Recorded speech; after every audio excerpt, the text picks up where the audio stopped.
Hi guys, I'm Adam Wilborn from WhatCulture. And I'm Adam Nicholas from WhatCulture, here to bring you all of today's wrestling news, including are WWE finally going to bring back the Evolution pay-per-view? Kenny Omega shoots on Vince McMahon, and on top of that, we have Randy Orton's plans for the future revealed.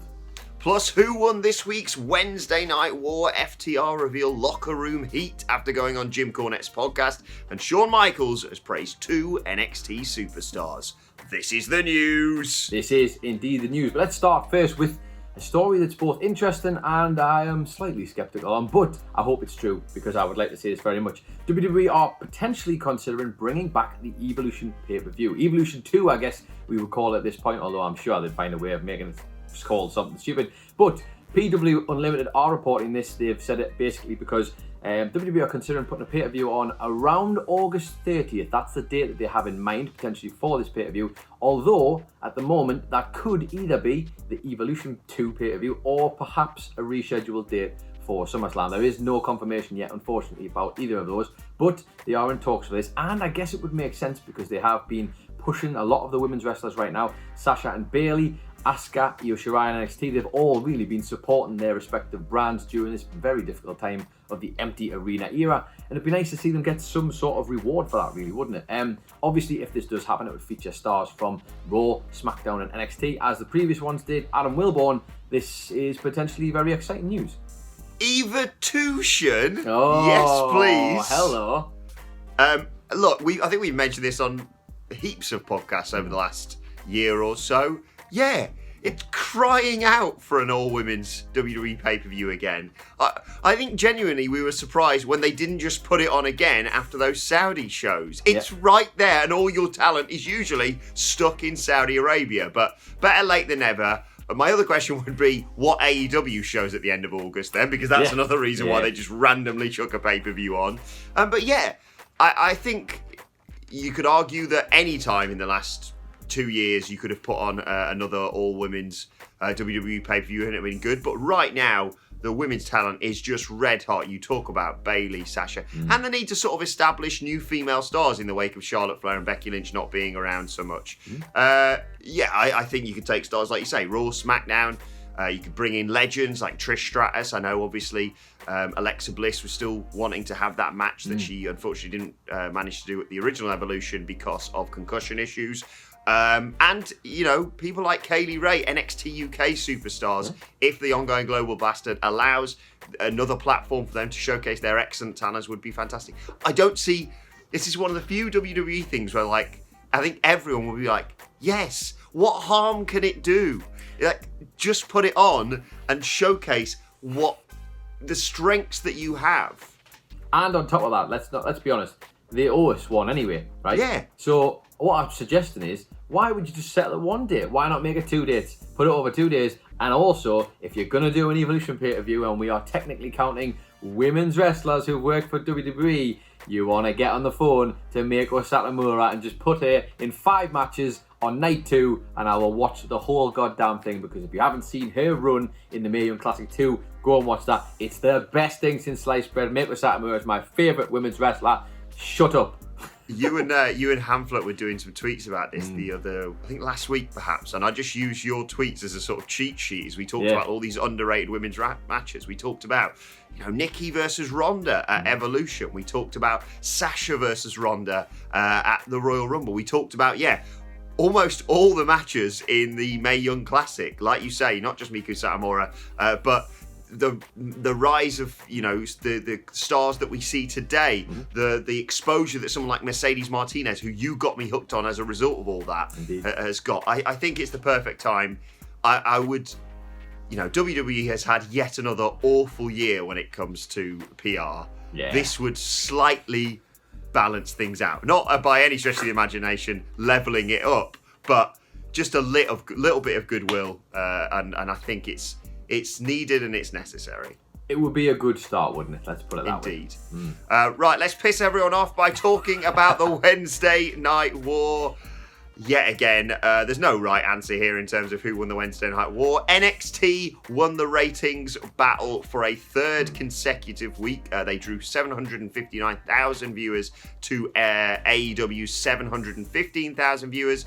But AEW yet again won all the demos except for the like 50 plus. So we've seen on Twitter not just Gundertaker and all those other people who just decide to have a fight in Brian Alvarez's mentions. We've seen Chris Jericho and Tony Khan go to bat for AEW, saying, look, demos are more important than ratings, despite the fact that many, wrestling fans were brought up on the viewership being more.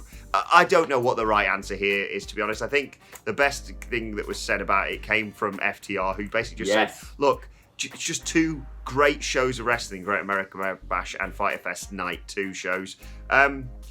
So yeah, take your pick. They both won, they both lost. Have at it in the comments, basically.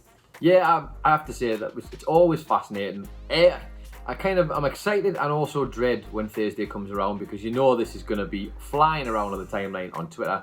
But ultimately, yeah, my thing here is the business guys are happy. Tony Khan's happy. They should be, because they're hitting all the key demographics. Jericho's happy.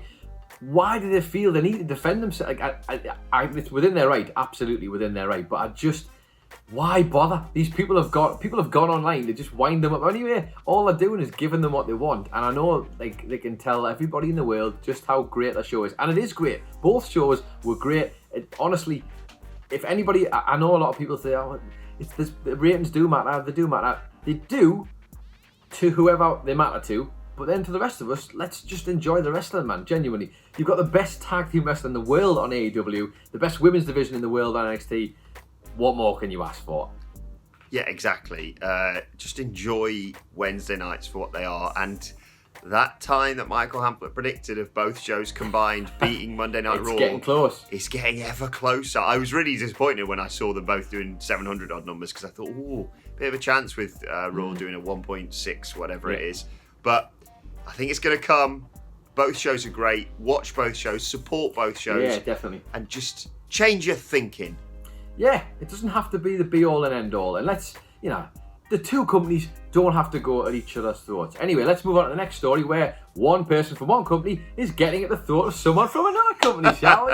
Because as reported here, Kenny Omega shoots on Vince McMahon. This is in reference to something that happened on Twitter a couple of days ago. Basically, Dave Meltzer was providing a quote tweet from the account on Twitter, Sir Lariato, who had quoted a paragraph from a Daily DDT article, essentially.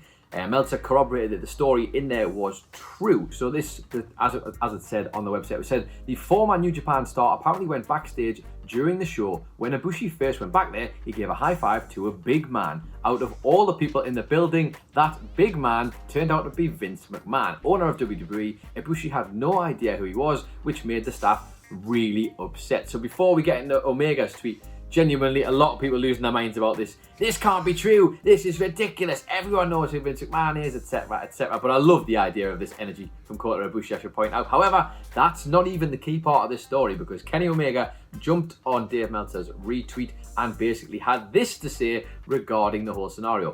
Hard to believe, but yeah, some of the most talented wrestlers in the world aren't constantly walking on eggshells and scared S-less of their bosses, which is a wonderful bit of business, in my opinion, because it's so true. So true. Yes, I know we're trying to calm things down between the two, but when Kenny Omega is going to wander out with something like this, the man who's going to come out and clean up Vince McMahon's dirty face with all of his patter, Adam Wilborn, your thoughts on this? Hilarious, like you say, not just the fact that he's just like, high five, and then I love that energy. Like, hey buddy, just whacks him on the hand and walked off. Brilliant.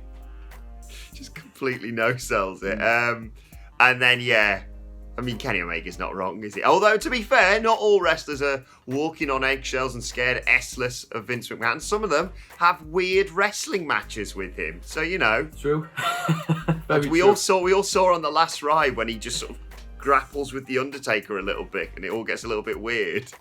It's one of those things, isn't it? This where, obviously, as you can imagine, the comments are a delight on this. So by all means, go and have a look and dive into that one. But just a bit of comedy, maybe a bit of friendly comedy. I would imagine though, because Omega was very frustrated last year when Vince counter-programmed Fight for the Fallen, because obviously Fight for the Fallen was for the heroes and stuff that have since passed and what have you, and they kind of wanted to promote that in the most positive way possible. and then Vince decides to throw a show up against that, which is kind of in bad taste. But then again, this is war. This is Vince McMahon you're dealing with, so I assume there's some bad feelings perhaps still floating around there. Indeed, yeah. I just think this is hilarious. But let us know your thoughts. I'm sure that there will be people picking sides in the comment section below. And actually, just as well as another plug, while we're here, we might as well mention it. If you haven't seen Ibushi's run on WWE television in the Cruiserweight Classic, or indeed the couple of matches he had on NXT, go and watch them, because he basically walked in, did 5 or 6 amazing matches, and just left. And just that was it. So, wonderful stuff. Job done. Right, let's talk a little bit about FTR. I'm going to get confused here. They were talking to ITR Inside the Ropes recently about their appearance on Jim Cornette's podcast, which of course stirred not a lot of controversy. That's making a mountain out of a molehill, but got a lot of people talking, having them appear on Jim Cornette's podcast, shooting on the Young Bucks, shooting on going to AEW, obviously talking about their time in WWE, shooting on that as well. And they spoke about the fact that they got a fair bit of locker room heat as a result of appearing on Jim Cornette's podcast. They drew comparisons to, I suppose it was a bit like a cowboy scene. You know, when someone walks into they said it was like a record scratch scene. Yeah. I see it more as a, cowboys walking into a saloon, that they've never been in before, and the piano stops playing and everyone puts their drink down and just turns and stares at them. So they've been said that they're one of the few teams that can sort of unite the current feeling towards wrestling and old school wrestling. And they said that they don't actively pursue that as thinking with every step of what they do to do that. It is just a part of who they are as a team. But yeah, fair to say they got a bit of heat in the locker room as a result of going on Jim Cornette's podcast, which is all fun and games, isn't it?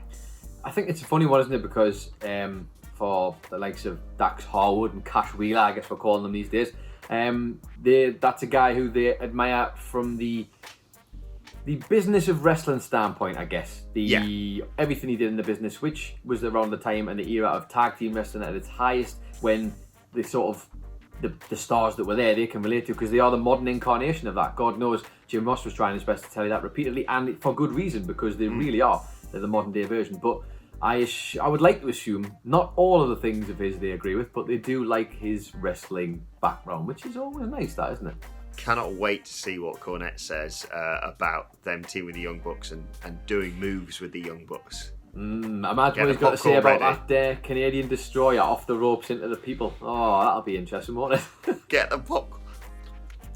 Gob. Anyway, let's take that popcorn and move over to another guy you might want to eat popcorn with, I guess, maybe on a different day. Randy Orton, because Randy Orton, his future in WWE is something that is going to be long and precious, I'm sure, throughout. But the immediate future is one that is quite interesting, because according to the people over at WrestleTalk, they've been reporting that perhaps Randy Orton's future lies in and I know you're excited about this, Adam Wilborn, a potential WWE Championship match alongside Drew McIntyre. I know. Hold your applause, everyone. Your excitement. Contain yourselves for 5 minutes. But, as I say, this is being reported by WrestleTalk. Potentially, nothing booked in yet. We know SummerSlam's date, of course, is a bit up in the air because they had to technically cancel the show that was going to be. I forget where the arena is, but obviously because of the whole Boston global situation, they've had to change that, of course, for the to the Performance Center. But they were saying this title match between the two could potentially take place at SummerSlam, which would be,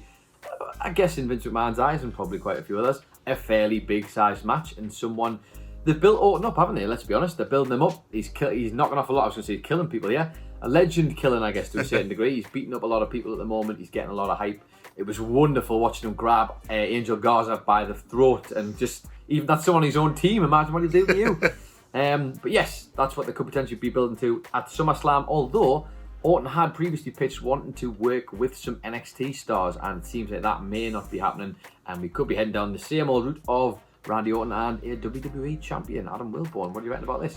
Yeah, I think that's the right decision. I think, was this SummerSlam going to be in Boston? I think it was Boston. Quite possibly, yes. Go Sox. Go Sox.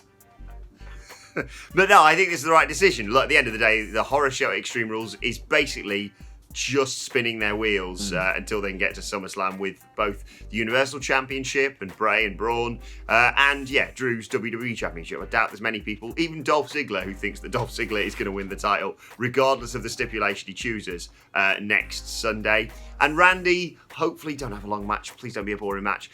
Just murders Big Show, who follows in the footsteps, like you said, of Edge and Christian, of legends that he's recently defeated. And then you set him up, for a WWE Championship match. It's the right decision to make. I think Randy Orton has recovered incredibly since WrestleMania 36 and that match with Edge. And I think you can have your cake and eat it too. I think you have him fight Drew McIntyre, and if you want to go in that direction, if you want to maybe move Adam Cole to Raw, for example, alongside the Undisputed Era, you can do that. So you have Drew go after have a feud with Adam Cole in the immediate aftermath of SummerSlam, for example, and then after Randy Orton has failed to challenge for the WWE Championship, why not have him go to NXT? He would be a heat magnet like no other down there, killing future legends. I think we even spoke about it on the news a while back, so I think that's the right decision, and I am excited for SummerSlam whenever it may be. Let's move on to the final news story of the day, all about Shawn Michaels. I'm going to butcher this here. He appeared on WWE Español's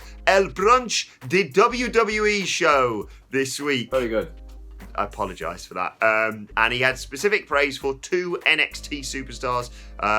He was asked about which NXT superstars remind him of himself, in the good way, I assume. And he says, I think Adam Cole has aspects of that, and I think Johnny Gargano does as well. Once again, it's nothing new, but very similar qualities. I think both Adam and Johnny have similar qualities in their style and the way they work that I did. I just think they're both more talented than I was and more charismatic in some respects as well. Great to hear him giving praise to two of the stars of NXT, of course, who are...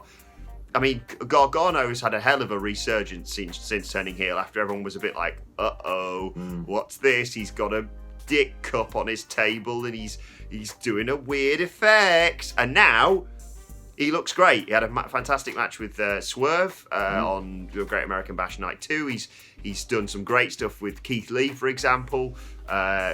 He's going to go back to feuding with Finn Balor, with the roles kind of reversed, I would assume. And Adam Cole, 403 days as NXT champion. The world is his oyster. And a load of speculations as what happens next with Cole. Yeah, fascinating this because, I mean, Shawn Michaels has never been shy, has he, about trying to promote the superstars that he's working with. I think it probably genuinely excites him. I wish, to a certain degree, he wouldn't try to make so many of them just like him, because there are some great quality, talented people there who don't necessarily need to follow in his exact footsteps or his big brother Hunter's, but either way, or little brother Hunter, I guess, age-wise, but either way, it's always nice to see. And I remember him absolutely showering the guys with praise during that halftime heat match, if you remember correctly, when we had Aleister Black, Velveteen Dream, Adam Cole, Ciampa, Matt Riddle and Gargano, just 6 of the most insanely talented guys ever, and Shawn Michaels basically falling out of his chair like Vince McMahon did that time at the whole site of this match. Yes, lovely to see him promoting stuff. And although Vince McMahon did say, Wilborn, that there's a bit of Shawn Michaels in Matt Riddle too, and I wonder if this is a problem that we're going to have down the line, where we're going to have 6 Shawn Michaels. Yeah, you don't always have to stare at your hands or do that shocked expression every single match. Right, let's rapidly move on to some of your Twitter questions at WhatCulture WWE. Of course, you want to get in touch with us. First question today comes from Index JW, who says, truly happy for Adam and his iconic message. Yes, thank you once again to Jonathan Rivera and Peyton Royce for that this week. I'd personally love to see Zelina as a heel champion, just like the Iconics. She rubs everyone up the wrong way, but we love it. Who would be your most annoying champion? Most annoying champion, okay. Well, annoying, I'm going to go from the perspective of annoying being good annoying, if you know what I mean. Like the Iconics annoying, yeah. Yes, I used to find Carmella as the SmackDown Women's Champion. Good annoying. She kind of figured out how to do that quite well. And in that vein, because he's not that he's gone cold for me, but things aren't maybe where they were for the King of the Ring tournament last year. Baron Corbin as your champion. Imagine how upset everyone would get at that, and how good he would be at just winding everybody up and getting right on your last nerve. It would be so annoying, and I guess that's why it would work. Certainly for me, anyway. Yeah, I'm thinking in terms of good annoying, has to be right now. Cameron Grimes. Cameron Grimes. He's You see, really. I told you were going to start taking this I know on it's your you've planting the earwormed seed, me. There you go. Inception, yeah, baby. He's such a brilliantly annoying git, especially all the stuff he's been doing Damian Priest recently. In terms of bad annoying, Shane McMahon. That is a good one, actually. That's a really good one. Yeah. Oh, God. Right, next question today comes from CM Chonk on Twitter, who says, triple question. Great name. I'm sort of cheating a little bit. Triple question. How long before they put Taker in the Hall of Fame? Do you think they'll put Paul in with him or separately? And who inducts him? My money is on Kane. I think that's the three fairly simple ones. That Taker, I imagine, would be imminent, especially if he's if indeed that retirement is totally legit. It's definitely not, and I think there could always be a case where he comes back. But then again, it wouldn't be weird to see someone get inducted and then continue to wrestle afterwards. So I think fairly soon, if that's the case, especially if they might be delaying it, so it might end up being like 2 and 1 if they do it that way. Do you know what I mean? Because they had a bunch scheduled for this year, which didn't happen. It would be nice to see Paul Bearer go in, I guess, with him. And obviously, if you're going to get him inducted by anyone, it's Michelle. No, I'm only joking. It's obviously Kane. Yeah, I think you're right. I think Kane would be the perfect person to do it. And yeah, I'd guess sort of WrestleMania 38 weekend. I think next year they're going to go for some match. Maybe him versus Sting. Just putting it out there. We discussed it previously. And 37. Well, no, as in, so you do that match and then the year after you go into the Hall of Fame. I'm with you. That's what I'm thinking anyway. But who knows? He's just signed a 10-year or whatever it is contract, so who bloody knows? Right, final question today comes from Mark Lee Willis. Oh, yeah, and obviously I'd love to see Paul Bearer going with him, sorry. Final question today comes from Mark Lee Willis, who says, morning to you two. Is there any overused saying in wrestling by a commentator or wrestler that you wouldn't like to hear anymore or less frequently? Mine is, I've never backed down from a fight/challenge, or quicker than a hiccup. Quicker than a hiccup. See, I like quicker than a hiccup, you know. I don't know why. I always enjoyed it because I felt like it was JR managed to kind of not reinvent himself, but get a new thing, which I guess people are now sick of, which is a shame. Now this isn't it's not a direct jibe, but this is the one that comes to mind immediately with this. Just a few more calculated pop culture references from Mauro I'd like to see, because I feel like sometimes the action in the ring and everything gets completely drowned out by the list that he undoubtedly has, which is the enthusiasm's there, but trying to ram them all into this one match and essentially like stumbling over your colleagues at the same point just to get them in there sometimes doesn't, I say sometimes, quite a lot of the time doesn't work for me. I'd like that to be toned down a little bit. Actual phrases and sayings though, I absolutely hate, but I understand why they do it, because it's WWE. First time ever! It's done to death, it's done so goddamn much. But ultimately, what you're going to do, because Vince likes this idea that someone could be switching that channel on for the first time, and it would be the first time ever that they're seeing things are happening on his screen. Yeah, I think you're right in terms of, Mauro, just save it for the pay-per-views maybe, mate. I like them, but like small doses. I really don't like when wrestlers say, well, you know what they say, and then say something that no one says. And one really weird niche one that annoys me is when Michael Cole, well, obviously it's boss time, the big dog. We don't need any of that, Michael. But when he looks down the camera and he goes, right, switching gears now, which is basically code for, I don't know how to make this transition from one ridiculous storyline to the next, so I'm just going to make it really obvious. Switching gears now, let's talk about the situation. Oh, stop it. It really, it grinds my gears. It grinds my gears. Actually, now that you mention it, I guess if we're on the Michael Cole train as well, I understand the effect. And again, if someone was switching on for the first time, it might be great. But once you've heard him say, is it? It is! Like, once you've heard him do that once, you heard him do it a million bajillion times. Even if they just let someone else do it every now and again would be nice. But yes, I feel like that one has been done to death. I'm sure there's a ton more of those though, and I look forward to reading the comments. Please let us know what your favourite ones are in there. Right, let's move on to today's and finally. And today's and finally is none of your business. Specifically, J. Antonio Nunya's business. Oh, very interesting. Very good. I just wanted to give, we both wanted to give a bit of a heads up to this fantastic artist. He tweeted this out last night.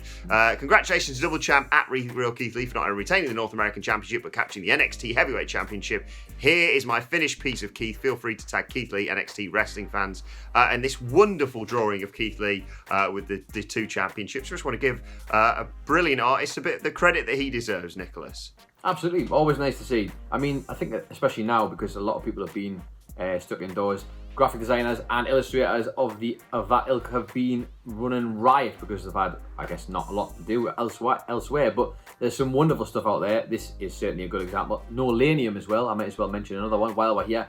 Is providing incredible illustrations and stuff. If you want to find them on Instagram or Twitter, you can at Nolanium, I believe it is. But yeah, great stuff. I always like seeing this. I like seeing the way fans respond to people, and there's nothing better than a good. I do actively follow a lot of people who do graphic design and illustrations for wrestling and stuff on Twitter. So any recommendations in the comments as well, please chuck them in for us too. Yeah, if you want to check out this drawing, J. Antonio Nunez is at @thebearded_sumo on Twitter. Let us know your thoughts on that and all today's news stories in the comment section below. And don't forget to like, share, and subscribe. And subscribe to What Culture Wrestling on either iTunes, Spotify, wherever you get your podcasts from, for daily wrestling podcasts. Myself and Michael Hamflett previewing the SmackDown for tonight. And of course, we've got Wrestle Culture later on today. Plus, you can let us know your thoughts and Twitter questions on Twitter at WhatCultureWWE. Watch there, follow both of us. You can follow Adam Nicholas at...